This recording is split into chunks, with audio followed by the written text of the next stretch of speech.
Civil service अफसरान की grade 21 से 22 में तरक्की के लिए सिलेक्शन बोर्ड में 2 सियासतदान शामिल। हाई पावर्ड सिलेक्शन बोर्ड के अरकान में बिलावल भुट्टो जरदारी और ख्वाजा आसिफ शामिल होंगे। दोनों सियासतदानों की बोर्ड में शमूलियत का नोटिफिकेशन भी जारी कर दिया गया। कराची में मानसून से पहले नालों में कचरा फेंकने पर दफा 144 नाफिज। 2 माह के लिए कचरा और मलबा फेंकने पर मुकम्मल पाबंदी होगी। दफा 144 की खिलाफ वर्जी पर सेक्शन 188 के तहत मुकदमा दर्ज होंगे। कमिश्नर कराची सैयद हसन नकवी की जानिब से नोटिफिकेशन जारी कर दिया। न्यू कराची में 7 साला सालिम के कत्ल की तहकीकात जारी। तफ्तीशी हुक्काम ने 2 मजीद अफराद को हिरासत में ले लिया। केस में जेर हिरासत मुल्जिमान की तादाद 9 हो गई। पुलिस को जेर हिरासत मुल्जिमान की DNA रिपोर्ट का इंतजार। मुज़ाकरात का ये अमल उनकी पेशरफ्त पे शुरू हुआ था। हम तो 28 दिन की तारीख दे चुके हैं स्पीकर साहब को कि जी आप इजलास बुलाएं। हम तमाम इनके मुतालबात के बारे में अपने अपने मौक़िफ़ लेके आएंगे। सिर्फ 5 दिन मज़ीद इंतज़ार नहीं कर सकते। हमारी अपील होगी कि वो इस पर ज़रूर गौर करें और इस अमल को न छोड़ें। हमारी अपील है कि PTI मुज़ाकरात का अमल ना छोड़े। मुज़ाकरात खत्म करने का ऐलान अफसोसनाक है।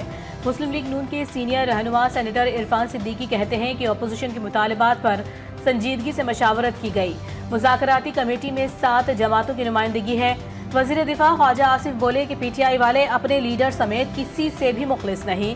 जुडिशल कमीशन के क़याम को जवाज़ बनाकर मुज़ाकरात खत्म किए गए, जो मुनासिब ही नहीं। PTI वालों ने एतराफ़ जुर्म किया है मगर उसे गुमराही में डाल दिया है।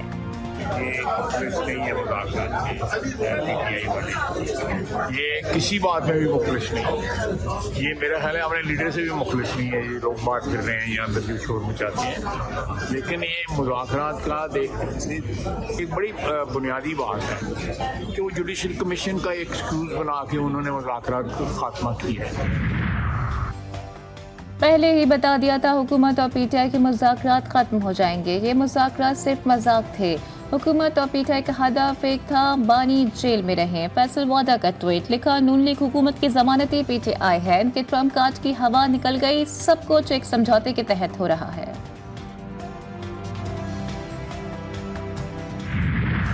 तहरीक इंसाफ की 26 नवंबर को फाइनल कॉल में नाकामी, वजूहात सामने आ गईं। PTI मॉनिटरिंग सेल ने वजूहात से मुतालिक रिपोर्ट तैयार कर ली।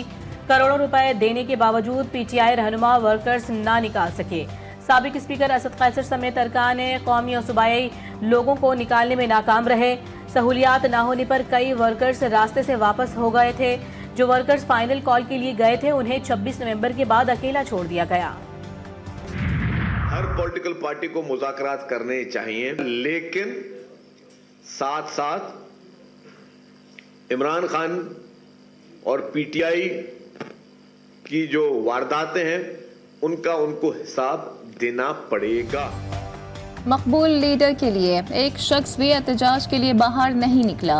बानी PTI को अपनी वारदातों का जवाब देना होगा। वज़ीर इत्तला सिंध शर्जील इनाम मेमन कहते हैं कि 9 मई को कोर कमांडर हाउस और रेडियो स्टेशन पर हमला किया गया। बानी ने पहले ही ताकीद की थी गिरफ्तारी पर एहतजाज करना है। मुज़ाकरात से मुतालिक बोले, तमाम मसाइल का हल मुज़ाकरात से ही मुमकिन। तमाम सियासी जमातों को मुज़ाकरात करने चाहिए। तोशाखाना 2 केस में बानी PTI और बुशरा बीबी के खिलाफ ट्रायल की कार्रवाई रोकने की सदा मुस्तरद। इस्लामाबाद हाई कोर्ट ने बरियत की दरखास्तों पर FI को नोटिस जारी कर दिया। 28 जनवरी तक जवाब तलब। पहले दूसरे फरीक को सुन तो लें, फिर ही कुछ कर सकते हैं। अभी ऐसा करना दुरुस्त नहीं होगा। इसमें नोटिस करते हैं, लंबी तारीख नहीं देंगे। अदालत के रिमार्क्स। बादी नजर में 2 रुकनी जजेस कमेटी ने जुडिशल ऑर्डर को नजरअंदाज किया। जजेस कमेटी जुडिशल ऑर्डर नजरअंदाज करे तो मामला फुल कोर्ट में जा सकता है। अदालती फैसले कमेटी वापस लेने लग जाए तो अदलिया की आज़ादी खत्म हो जाएगी। जस्टिस मंसूर अली शाह के रिमार्क्स। सुप्रीम कोर्ट ने तौहीन अदालत केस का फैसला महफूज कर दिया। जस्टिस मंसूर अली शाह ने रिमार्क्स दिए कि हम तो आईनी बेंच नहीं हैं, हमने क्या करना है, हम तो वैसे ही गपशप कर रहे हैं। जिस पर एहसन बून ने कहा कि इसलिए हम चाहते थे कि आईनी अदालत बने। जस्टिस मंसूर अली शाह बोले, थोड़ा धक्का और लगाकर आईनी अदालत बना लेते। एहसन बून ने जवाब दिया कि धक्का तो हमने लगाया था। दौरान समाअत जस्टिस मंसूर अली शाह और एहसन बून के दरमियान दिलचस्प मुकालमे पर अदालत में कहकहे लग गए।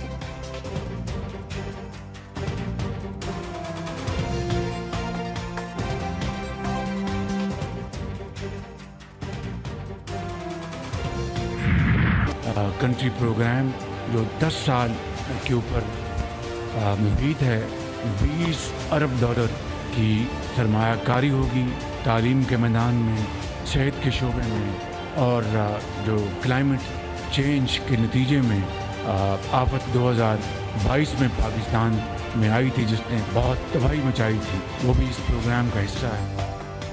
कंट्री पार्टनरशिप प्रोग्राम पाकिस्तान के लिए फ़ायदेमंद साबित होगा। वर्ल्ड बैंक पाकिस्तान को मुख्तलिफ औकात में सपोर्ट करता है। बैंक ने मुख्तलिफ शोबों में पाकिस्तान की मदद के लिए की। वर्ल्ड बैंक की कंट्री पार्टनरशिप फ्रेमवर्क की इफ्तिताही तकरीब से वज़ीर आज़म शहबाज शरीफ का खिताब। कहा, कंट्री पार्टनरशिप फ्रेमवर्क प्रोग्राम 10 साल के लिए है। वर्ल्ड बैंक पाकिस्तान में 20 अरब डॉलर खर्च करेगा। शिराकत दारी फ्रेमवर्क से IT के शोबों में तरक्की होगी।